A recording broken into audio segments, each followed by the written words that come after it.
Playa came together and burst onto the R&B scene at the perfect time in the 90s. The group had a great sound, rubbed elbows with the likes of Missy Elliott, Aaliyah and Ginuwine, and their debut album was backed by one of the hottest and most successful producers in the business.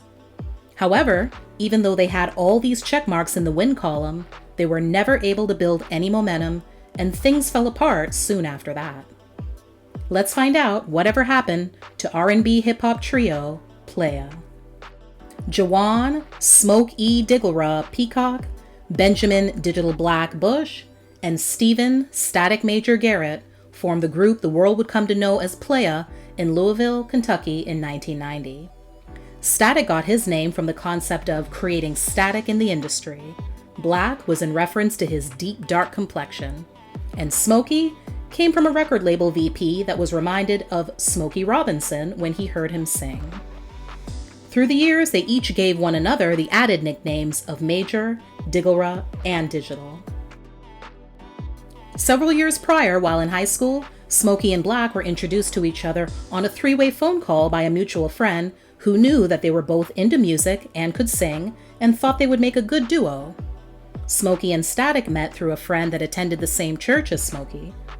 Static and Black knew each other the longest and had the strongest bond that started while they played Little League football together. Smokey and Black eventually ended up alongside some other guys in a group called A Touch of Class. In the beginning, they modeled themselves after many of the other all-male R&B groups out at the time that they admired. The group would eventually cross paths with one of them in particular, and that meeting would change everything. Enter Jodeci member Devontae Swing. They impressed him with their version of some Jodeci songs backstage at a concert so much that he decided to sign them to his Swing Mob label with Elektra Records in 1993. Devontae was also responsible for giving the group the name they would become famous under after calling them Lil Playas in reference to his experiences getting to know them. The world actually almost got a very different looking Playa, since when they met Devontae, he exchanged contact information with Smokey, and when he was ready to reach out with an offer for a deal, he wanted to put him specifically in one of two other R&B groups he was already working with at the time, Intro and H-Town. Smokey convinced him that the group he had already put together, Playa, was the way to go. The Basement Crew, as the collective was also known as, consisted of not only Playa, but other soon-to-be household names such as Missy Elliott, Timbaland, and Ginuwine. Surrounded by all of this incredible talent only encouraged Playa to strive to be better and better. Since Devontae was busy with Jodeci, working on their The Show, The After Party, The Hotel album, they rarely got a chance to work with him, so they took the responsibility on themselves to soak up the knowledge of all the other artists and improve their writing and production skills. By 1995, most of the Swing Mob artists, Playa included, had left Devontae's label for greener pastures, which was clearly the right move since the label folded that same year. They still put the experience that they garnered working on Jodeci's album to good use, and built up a catalog of material that would later show up on future projects. After signing with Def Jam Recordings, Cheers to You, their debut album, dropped in 1998. The album featured production by Timbaland and Smokey and produced two singles. The second one, and biggest hit to date, the title track, Cheers to You, reached number 10 on the US Hot R&B Hip Hop Singles and Tracks chart.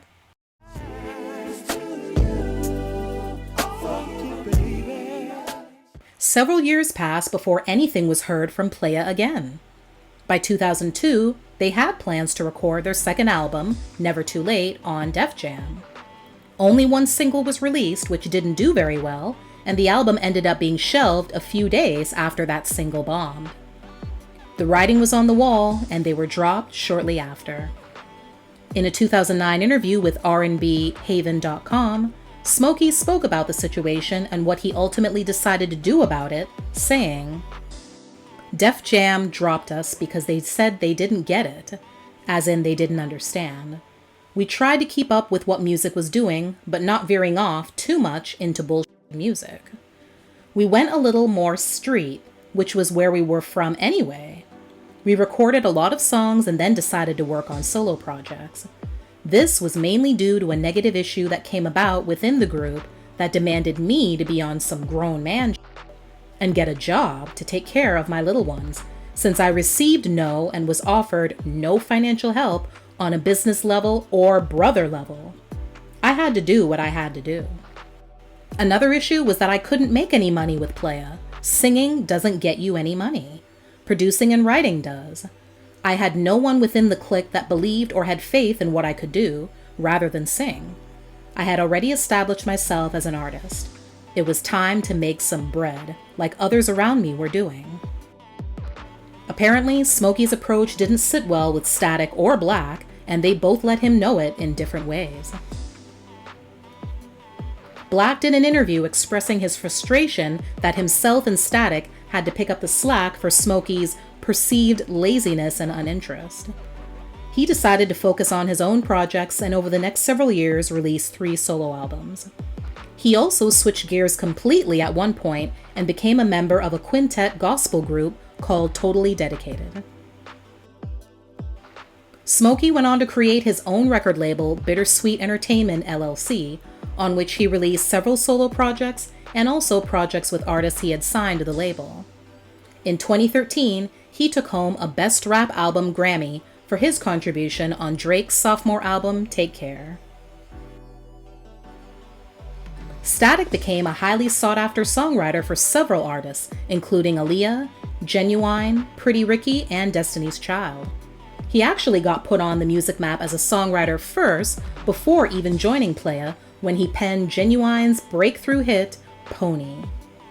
He also produced songs for Nicole Wray's 1998 debut album, Make It Hot, and eventually became the lead writer for Aaliyah, writing most of the lyrics on her third and final self-titled 2001 album. The last time Smokey even spoke to Static was at the end of their tour for their debut album. The estrangement between the trio would continue on for years, until tragedy struck. On February 26, 2008, Static Major died due to complications relating to a medical procedure. He was 33. At the time of his death, he was still working on his debut solo album, and his most recent completed work, released just 2 weeks after his death, was being a writer and featured artist on Lil Wayne's Grammy-winning hit, Lollipop, from his album, The Carter 3. He is survived by his wife and 4 children.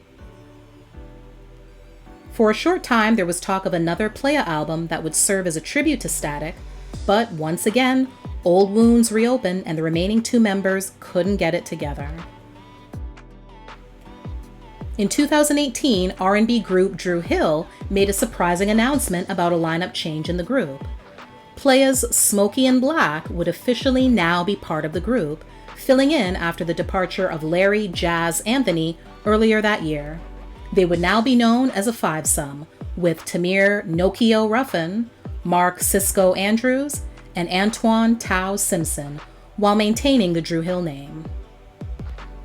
In an interview with Vibe, Playa excitedly spoke about the change, saying, "While Jazz is working on solo endeavors, it only made sense to come together with our brothers. Not many people know this, but we met way back in 1998 when we all played the Ladies Night Out tour and Playa was a trio. We've been family ever since." When we stepped on that stage with Dru Hill for the first time this year, it was instant magic. We knew right away that this was where we all belonged. Along with the new lineup announcement, the group also mentioned that they were hard at work on their 6th studio album, The Second Coming, which as of the making of this video has not yet been released.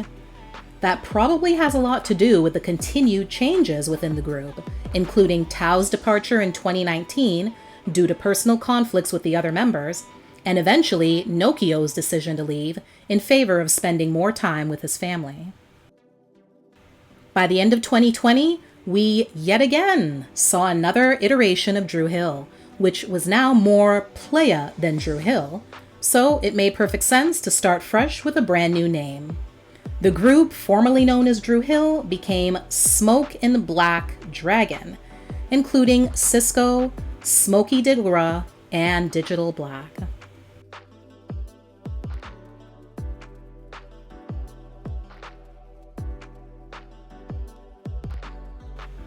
Thanks for watching. Please like and share the video and subscribe for more amazing content. See you next time.